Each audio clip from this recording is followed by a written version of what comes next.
So this is why this will continue happening. What do we know about Kate and a baby on the way? Why did the press get so? Well, that's my question. That's my question. It's very interesting. Really? I mean, I agree. we obviously love Prince George because he is cute and we're interested. But I think there becomes a level of interest where it almost, I don't know, it gets a bit ridiculous. So William has made one comment on their tour to somebody who made a shawl for George, saying you might need to make another one soon. And from that, he actually said sometime. well, he didn't. No, I was just going to say that. So that, but the papers have reported on the soon, and this morning they've commented on the fact that it's actually sometime. So moving with the soon comment, it's all over the front pages. Well, that might be a conspiracy theory as well. I mean, the palace may have said we didn't actually say that. Well, he did say that, but he didn't mean that. They've rushed into correct. Again, I say. Who cares?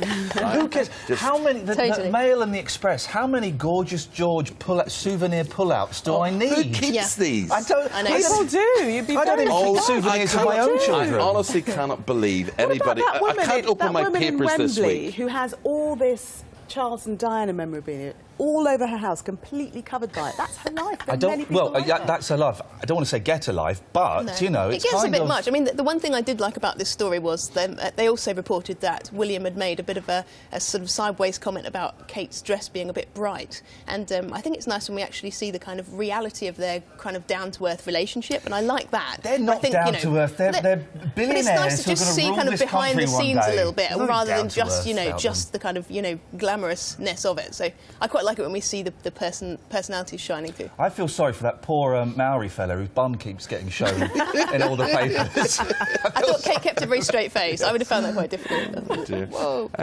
This is very, very interesting, the Hillsborough disaster and the football matches, the various matches that took place around the country yesterday, and this show of solidarity, which I have to say is growing year on year since this terrible tragedy. Yeah, and it's particularly pertinent at the moment with the inquiry, the inquest, whatever you want to call it, going into it.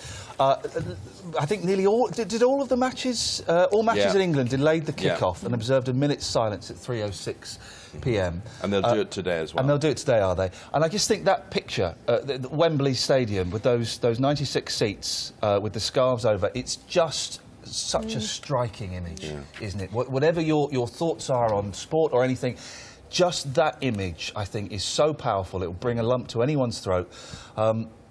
And well done, everybody, for observing it. It's one of those things that people seem united in. Even I'm not a huge football fan, but football can, people can be rude and obnoxious. This is the one thing that they all seem united in. Today there'll be very powerful scenes at Anfield when Liverpool play Man City, and that will be delayed. That's 1:37. Right.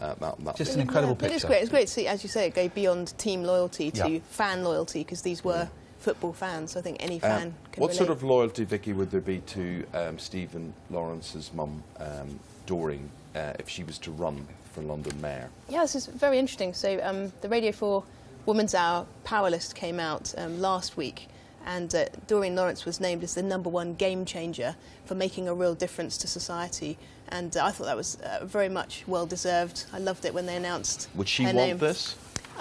I think it'll be interesting to see if she's interested. They're saying here that she's tipped to be approached for London Mayor, but I think she would have a lot of resonance with people as an everyday person who has stood up for what's right and made a real difference, not a career politician. Yeah, but I get that, but does that, qualify you to run well, that's the question, because we've obviously seen what she's done in terms of her own fight for justice, but we'd need to hear her thoughts on, things like how she would want to change London transport. Or, and her personal story doesn't necessarily mean that she's political. She is an incredible woman. She has been through a lot and she has fought for a lot, and more power to her.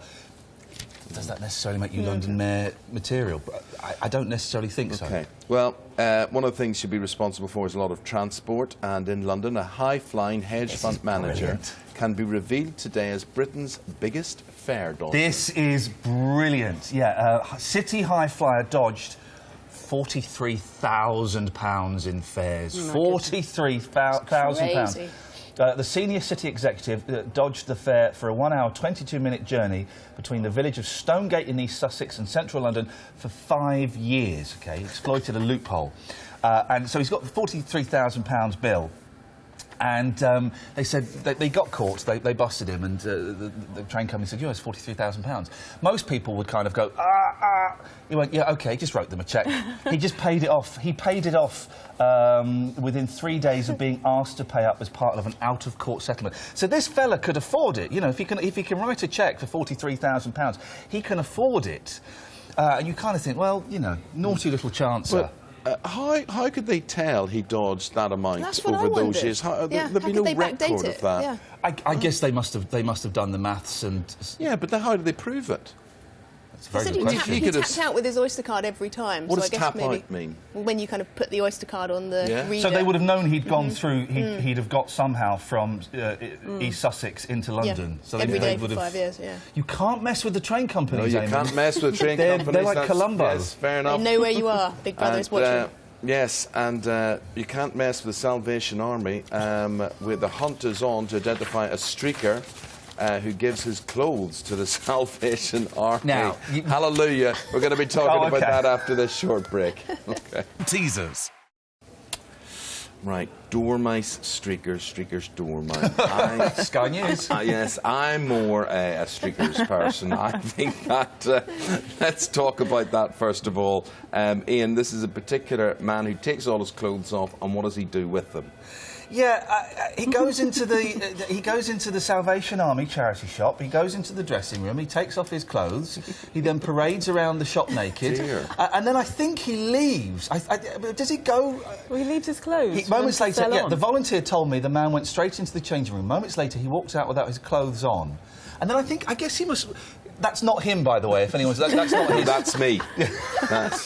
I think he leaves. Now, listen, it's all a bit funny. There is a slightly serious side to this, that a schoolgirl was in the shop and she was upset and someone shielded her eyes. Good for them, well done. Good on them. But aren't people weird? Aren't there, you know, people are nuts. And the fact that someone thinks this is acceptable behaviour to do, you know he's going to be an unpleasant-looking person naked as well. These nudists always are. It's never sexy. And in a Salvation Army charity shop too. I mean, you'd think that everybody's in there giving of their time for nothing. Well, he's giving of something, isn't he? His clothes, isn't it? I mean, it's sort of a good deed, isn't it, really? Well, I love that he's only identified as a round-faced man. I think that's probably the safest way to identify. We don't need to know any other identifying features. But they haven't caught him yet. People are nuts. And it's the second time he's done it. So yeah, I might have made a mistake. That's true. Dormice probably was more appealing, really, when we think about it. Dormice are much safer. Right. So dormice, are they nicer than most This is mice? quite a sweet story, mice. quite heartwarming as people wake up on Sunday morning. The species of dormice apparently declined in the 50s as hedgerows were, more and more chopped down, and they're trying to reintroduce them. So they've released 700 dormice into the wild, but apparently it hasn't really caught on because they keep falling asleep.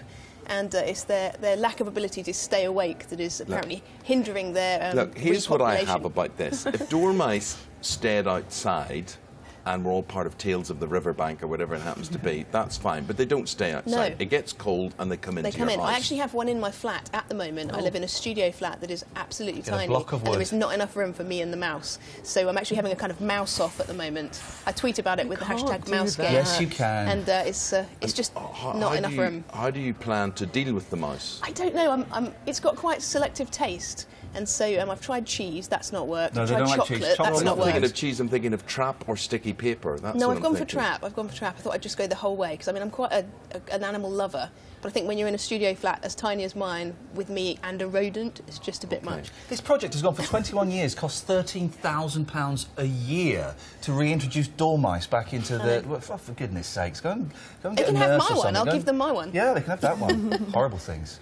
They'll only be there for rats to eat, really. Yep. That's that, and that'll breed more of those. Yep. Anyway, your thoughts on lovely, cuddly dormice, and would you like to share a studio flat with Vicky Beeching? No. Imagine. I thought you were going to say with As in a mouse. I'm not saying like you in general. I'm just I'm not saying advertising for roommates if you were a at the mouse. moment. Here's Nazanin. Is it good weather for mice? Let's find